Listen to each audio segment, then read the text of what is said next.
This channel does not promote any violent, harmful, or illegal activities. All content provided by this channel is meant for an educational purpose only.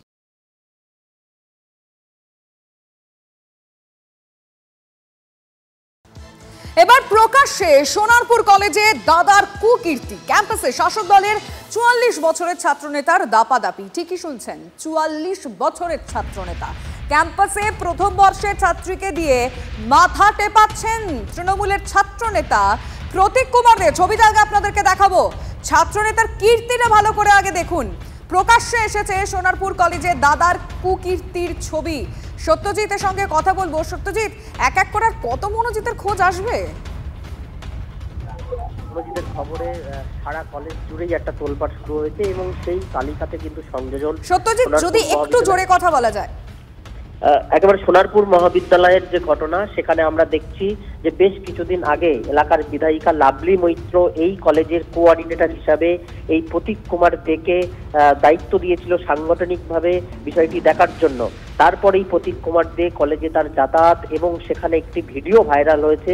সেখানে দেখা যাচ্ছে যে একজন ছাত্রী তার মাথা টিপে দিচ্ছে, সেরকম ভিডিও ভাইরাল হয়েছে। সেই বিষয় নিয়ে আমরা যখন প্রতীক কুমার দের সঙ্গে কথা বলি, তিনি বলছেন যে ভিডিওটি এডিট করা।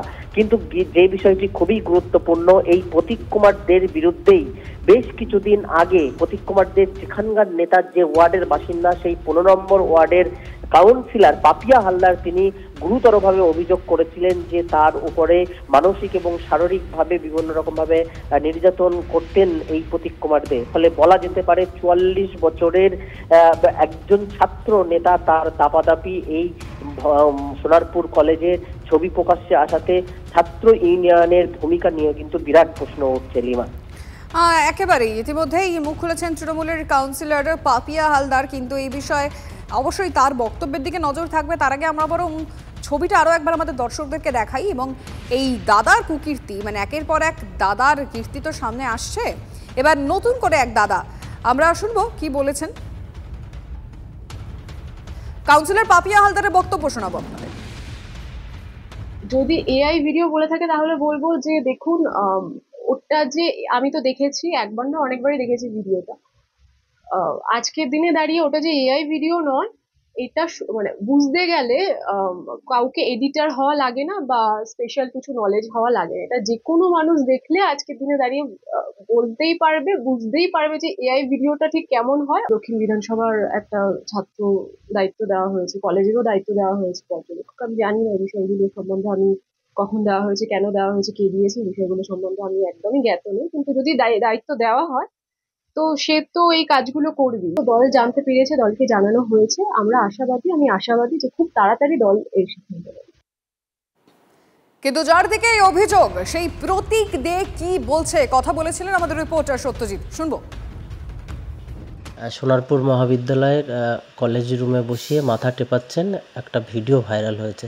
এরকম কোনো কিছু তো আমি তো জানি না, প্রায় ভুল তথ্য পরিবেশন হচ্ছে বা বিকৃত কিছু করা হচ্ছে।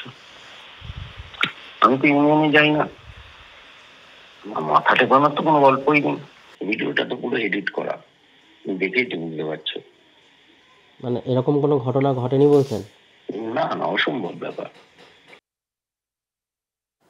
আমি কথা বলবো, আমাদের রিপোর্টার সত্যজিৎ আমাদের সঙ্গে রয়েছে। সত্যজিৎ, ভিডিও সামনে আসার পরেও তো অস্বীকার করছে মানে এই সোনারপুর কলেজের দাদা। একেবারে আমরা যদি বুড়ো দাদা বলি তাহলে কিন্তু খুব ভুল বলবো না, কারণ এই বুড়ো দাদার দাপাদাপি কিন্তু সোনারপুর টাউন চত্বর জুড়ে কিন্তু প্রত্যেকটি জায়গায়। কখনো তিনি সোনারপুর দক্ষিণ বিধানসভার ছাত্র ইউনিয়নের নেতা, ছাত্র পরিষদের নেতা, কখনো টাউনের নেতা। সঙ্গে থাকো এই মুহূর্তে এসএফআই রাজ্য সম্পাদক দেবাঞ্জন দে আমাদের সঙ্গে রয়েছেন। দেবাঞ্জন, আরো এক দাদার কুকীর্তি সামনে চলে এসেছে। এবার সোনারপুর কলেজে, যেখানে দেখা যাচ্ছে ক্যাম্পাসে এক ছাত্রীকে দিয়ে মাথা টেপাচ্ছেন এই 44 বছরের ছাত্রনেতা। আপনি কি বলবেন? এটা কি দাদা নাকি দাদু? এদের কি ছাত্রনেতা হওয়ার বয়স আছে? আর মানে এ তো তৃণমূলের এই যে মাফিয়া কালচার, মাফিয়া সংস্কৃতির সাথে যা যা যুক্ত তাই এখন কলেজের ইউনিয়ন রুমগুলোতে দেখা যাচ্ছে, যা বেরোচ্ছে গত কয়েকদিন ধরে, যা দেখা যাচ্ছে চারপাশে। অতএব এটা পরিষ্কার এই ক্রাইম নেটওয়ার্ককে পরিচালনা করবার জন্যই এই সমস্ত 40 বছর 50 বছরের ছাত্রনেতা বানিয়ে এদেরকে ক্যাম্পাসের ভেতরে ইমপ্লান্ট করা হয়েছে যাতে এই ক্রাইম নেটওয়ার্ক চালিয়ে যেতে পারে। ওই কলেজের গভর্নিং বডিতে কারা কারা আছে খোঁজ নেওয়া দরকার। গভর্নিং বডি কেন এটাকে অ্যালাউ করলো? এই অবৈধ ইউনিয়ন রুম কেন চালু থাকলো? ওই কলেজের ছেলেমেয়েরা যারা ইউনিয়ন ফিস দিয়েছে কেন কেন তাদের থেকে ইউনিয়ন ফিস নেওয়া হলো যেখানে অবৈধ ইউনিয়ন চলছে? অতএব এটা পরিষ্কার যে ক্যাম্পাসের ভেতরে ক্রাইম নেটওয়ার্ক চালানোর জন্যই এদেরকে ক্যাম্পাসের ভেতরে ইমপ্লান্ট করেছে তৃণমূল, এবং এখনো পর্যন্ত আজ অবধি ছাত্র ভোটের তারিখ ঘোষণা করলো না। এদের বার করতে গেলে ক্যাম্পাস থেকে একটাই উপায়, গণতান্ত্রিক পদ্ধতিতে ছাত্র ভোট সংগঠিত করা। ইমিডিয়েট ছাত্র ভোটের তারিখ দিতে হবে সরকারকে। ধন্যবাদ আপনাকে। এই মুহূর্তে আমরা টেলিফোন লাইনে যোগাযোগ করতে পেরেছি অভিরূপ চক্রবর্তীর সঙ্গে, টিএমসিপি রাজ্য সম্পাদক। অভিরূপ, আপনি কিভাবে দেখছেন এই ভিডিও যা ইতিমধ্যে ভাইরাল হয়েছে? যদি না দেখে থাকেন আমি আপনাকে সংক্ষেপে বলে রাখছি। এখানে দেখা যাচ্ছে সোনারপুর কলেজে শাসক দলের 44 বছরের ছাত্রনেতা সে এক ছাত্রীকে দিয়ে মাথা টেপাচ্ছেন। আপনি কিভাবে দেখেন?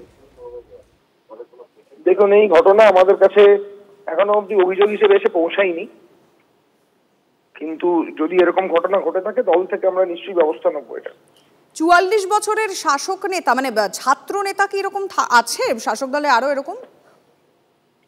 দেখুন, আমাদের 35 বছর 30 বছরের অতিক্রম কেউ থাকলে তো সে ছাত্র আর করে না। আমরা একটা এজ লিমিট বেঁধে দিয়েছি। বাম আমলে তো আমরা দেখেছি 50 বছরেও ছাত্র নেতা হিসেবে কলেজের মধ্যে এলসি কমিটি মিটিং করছে। তো আমরা এই অভিযোগ যদি এখন পেয়ে থাকি, আমি এটা খতিয়ে দেখবো সোনারপুর কলেজে। যদি এরকম থেকে থাকে তাহলে আমরা যথাযথ ব্যবস্থা নেব। বেশ, ধন্যবাদ আপনাকে। অভিরূপ ছিলেন আমাদের সঙ্গে, অভিরূপ চক্রবর্তী, টিএমসিপি রাজ্য সম্পাদক। তার মতামত তিনি জানালেন, বিষয়টা খতিয়ে দেখবেন এমনটাই তিনি বললেন। এবং বারংবার যে ভিডিওটা আপনাদেরকে দেখাচ্ছি সেটা হচ্ছে একেবারে সোনারপুর কলেজের ভিতরে দাদার কুকীর্তি, কিভাবে একজন ছাত্রীকে দিয়ে মাথা টেপাচ্ছেন।